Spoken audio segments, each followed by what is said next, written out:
हमें हवेली में आने से क्यों रोका जा रहा है? इसलिए कि तूने खुद अपनी मर्जी से सारी जमीन जायदाद और ये हवेली हमारे नाम कर दी है। मैंने? कब? वकील साहब, इसे पढ़कर सुनाओ तो इसने क्या लिख कर दिया है। भारती देवी, आपने इसमें लिखा है कि आपने अपनी सारी जमीन जायदाद और हवेली वगैरह अपने भाई ठाकुर हंस सिंह के नाम कर दी है और खुद अपने बेटे को लेकर हरिद्वार के किसी आश्रम में बाकी जिंदगी गुजार देंगी। इन कागजात पर बगैर किसी दबाव के आपने अपनी मर्जी से अंगूठा लगाया है। अब तो यकीन आ गया ये वही कागजात हैं जिन पर तूने अंगूठा लगाया था।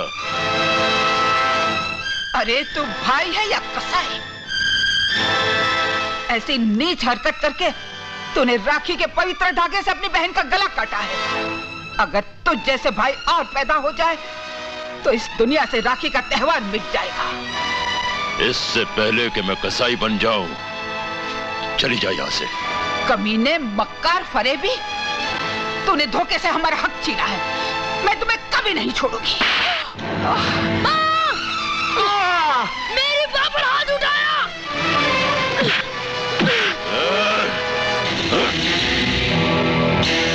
कुत्ते के पिल्ले, तेरी ये हिम्मत!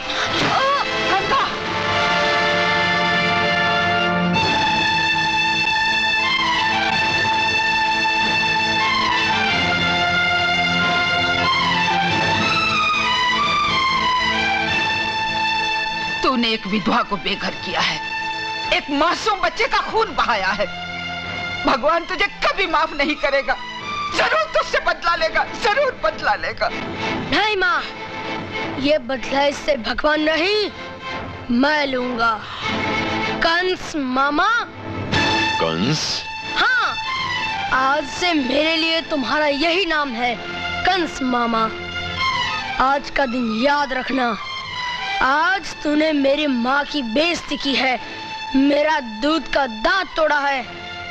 एक दिन यहीं इसी जगह अगर मैंने तुम्हारी बत्ती सीना तोड़ी तो मेरा नाम भी गंगा नहीं।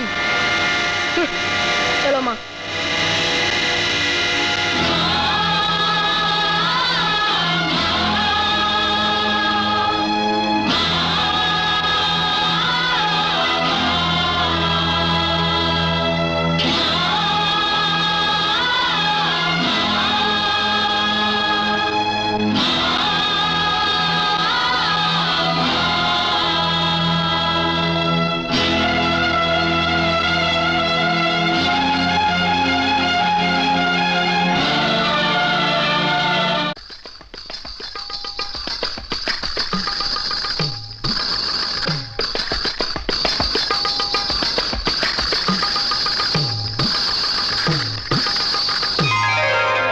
वाह सरस्वती बाई, वाह।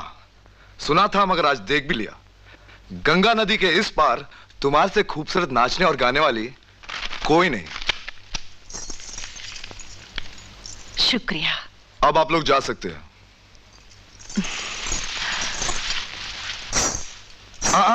सरस्वती बाई, मैंने आपसे नहीं आपके लोगों को कहा है।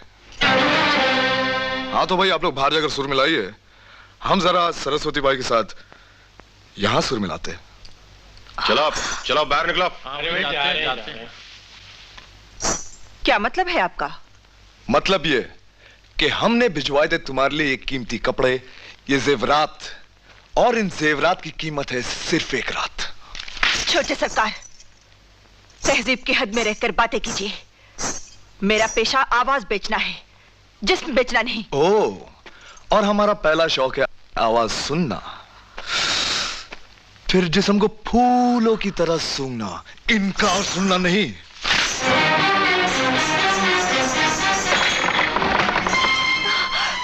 दरवाजा खुलवाइए छोटे सरकार, तुम्हें गंगा मैया की कसम। ना तो हम गंगा को जानते हैं ना मैया को मानते हैं, हम तो बस तुम्हें जानते हैं मेरी जान।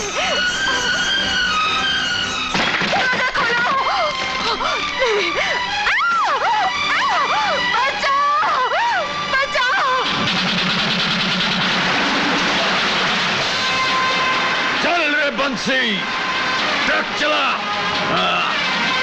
ये ठाका बच्चा साला फिर से मस्ती कर रहा है।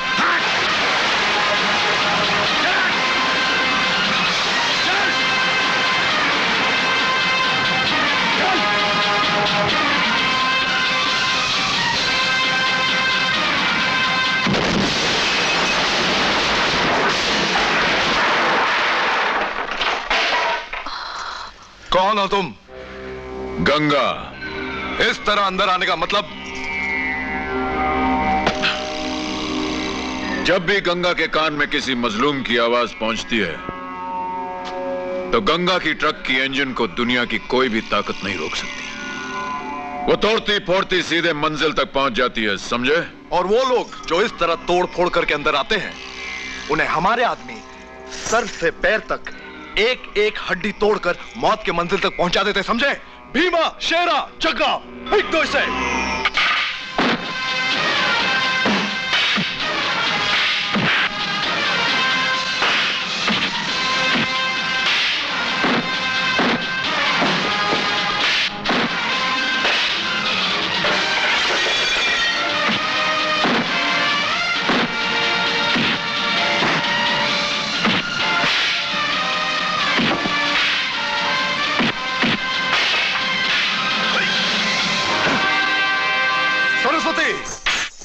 मेरे इजाजत के बगैर तुम इस शिकारवाड़ी से नहीं जा सकती। तब तो गंगा के होते हुए शिकारवाड़ी में इनकी इज्जत का शिकार नहीं हो सकता। गंगा तो सरस्वती को अपने बहाव में ही लेकर जाएगा। मियां, बंदूक चलाने से पहले जरा उसका ताला तो खोल लीजिए। हाँ, और एक बात याद रखना, आइंदा किसी लड़की की इज्जत पर हाथ रखा तो जिस तरह इस दीवार पर जानवरों के कटे हुए सर लटक रहे हैं, उसी तरह तुम्हारा सर भी इन्हीं जानवरों के बीच लटकता हुआ नजर आएगा।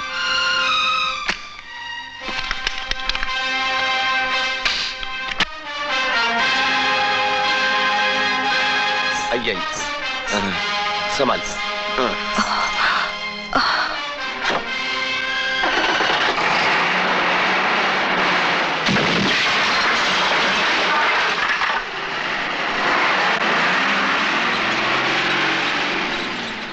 गंगा! नहीं!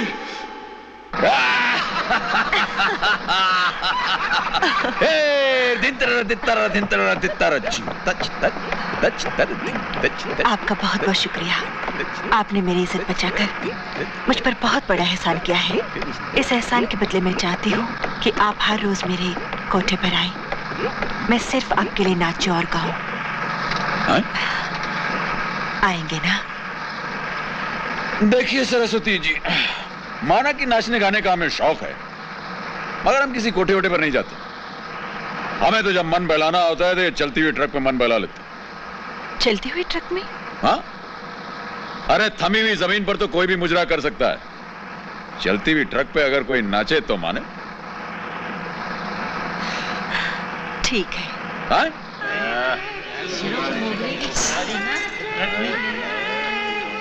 सुनिए, फिर कब मिलेंगे? अरे हम तो रास्ते के मुसाफिर हैं, कभी यहां से गुजरे और आपका गाना सुना तो याद कर लिया करेंगे आप।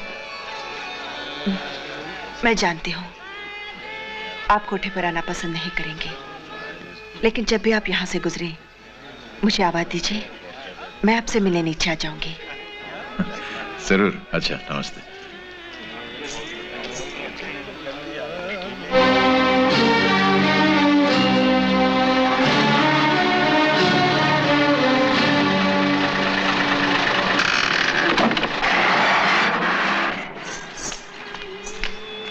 कौन था वो? गंगा। इतनी जल्दी चली आई? बाकी के लोग कहाँ हैं? जग्गा, क्या तुमने उस ठाकुर को नहीं समझाया था कि मैं सिर्फ नाचती और गाती हूँ, अपना जिस्म नहीं बेचती? सुनो, छोटे ठाकुर विदेश से आए हैं, यहाँ के दस्तूर नहीं जानते। अगर जवानी के जोश में कुछ छेड़छाड़ कर दिए तो क्या हुआ? एक बात याद रखना जग्गा, आइंदा मैं किसी के यहाँ नाचने और गाने नहीं जाऊंगी। जिसे भी मेरा मुजरा सुनना हो वो इस कोठे पर आएगा और छेड़छाड़ नहीं होगी। बच के कहाँ जाएगी?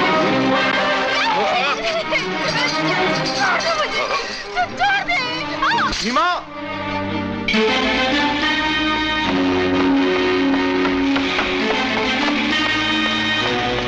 सलाम बड़े ठाकुर। सलाम छोटे ठाकुर।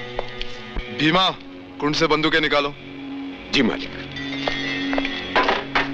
बेटा, जाके जरा रंगा को ले आ। जी पिताजी।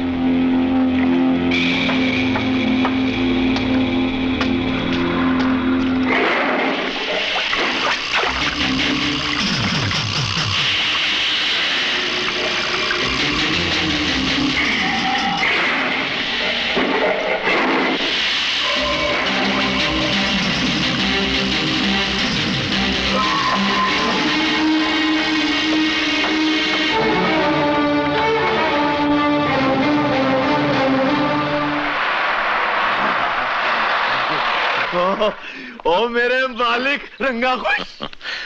रंगा, तुम्हें जेल से छुड़ाने के लिए हमने काफी रुपया खर्च किया है। फिक्र मत करो मालिक, सूद के साथ लौटा दूंगा। तुम्हारे लिए कुछ खिलौने मंगवाए हैं, ये लो। आज बहुत सालों के बाद बंदूक हाथ में आई है।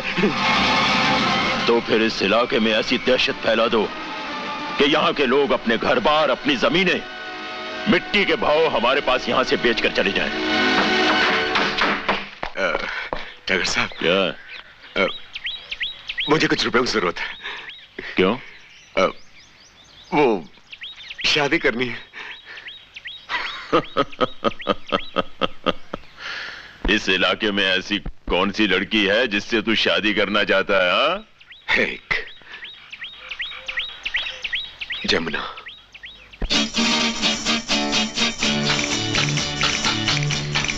जमुना की मांग में सिंदूर कब भरेगा, ये भी बताना मौसी। तुम तो भविष्य के बारे में सारी बातें जानती हो। तेरी मांग में सिंदूर भरने वाला बहुत जल्द मिल जाएगा। मगर बेटी। मगर क्या मौसी? बड़ी मुसीबतों और कठिनाइयों के बाद तेरी मांग भरेगी। और एक बात बता मौसी, वो दिखने में कैसा होगा? वो लंबा सा, सांवला, खूबसूरत जवान होगा। अरे मौसी, मेरे बारे में तो बात कर रही है जमुना।